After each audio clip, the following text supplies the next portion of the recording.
There's a 20-year plus history of growing data on the effectiveness of neurofeedback. More recently, there's actually data specifically geared towards the addictions. Centers have demonstrated that individuals who undergo neurofeedback are more likely to remain in treatment, they're more likely to be dedicated to the treatment process, and the outcomes demonstrate they're much less likely to relapse. The outcome of the studies indicated to us that this was a very valuable tool that we need to keep and use. I've noticed a big change. I'm like a new woman here. I came here based on alcohol addiction. I came here seeking treatment for my drug and alcohol addictions. One of the main reasons why I chose New Seasons was because of the neurofeedback program. So I looked all over the United States, and there was only two rehab centers that had neurofeedback available. I had been to one other treatment center, and there it was very similar philosophy to this one, except for they didn't have neurofeedback available. And I wanted something different, and that obviously I relapsed after the last one. And so I chose New Seasons, and the neurofeedback is, I mean, definitely, like, from doing it, I mean, obviously it is something very different. I didn't think you could change your brain by staring at a video game. You know, I didn't know it existed. We utilize neurofeedback as a part of a holistic approach. We do offer the psychotherapy, we do offer physical training, we offer acupuncture. Also, in offering the neurofeedback, the goal there is to help with the emotional regulation. It's not either or. It isn't that the neurofeedback is making all the difference in their addiction process. It isn't that only the psychotherapy can be helpful. It's hand in glove. I also noticed that when people are doing alpha theta, they're more open to other therapies that are going on within the treatment center. They seem to be more open to step study. They seem to be more open when they're in a group therapy. It kind of opens them up a little bit to, you know, getting some of this information. So that's the other another aspect of the therapy that I think is very valuable as far as recovering addicts go. I've been here a little over 4 months. I've done neurofeedback every weekday since I've been here. I've noticed a big change. My mood is much more stable. Sleep patterns, being able to get to sleep, feeling calmer during the day.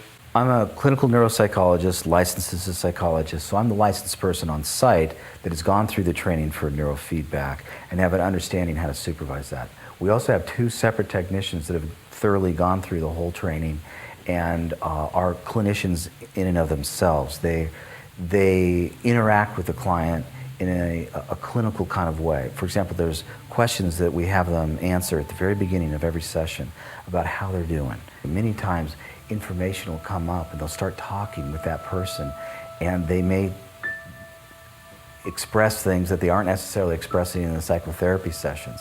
So our technicians are utilized as a member of the treatment team. It's at first it was kind of awkward just because I'm not used to doing it. But other than that, it's almost kind of a nice break from the rest of the day. You know, I'm so busy kind of consciously working on stuff that it's nice to kind of sit back and just take a break and let whatever happens up there happen.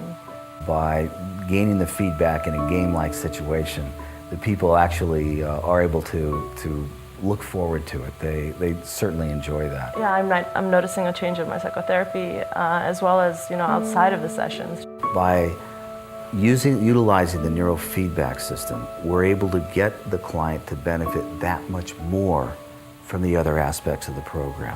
When I was in therapy at my last rehab center, the difference that I saw there from here was that I became really emotional, but I had a hard time getting out of that emotion and moving along into then kind of processing it out. So I felt like it was kind of, I was stuck And then now with the neurofeedback, I'm able to kind of feel my emotion, recognize it, but then incorporate it into the greater context of what I'm discussing. I don't have the hunger to drink.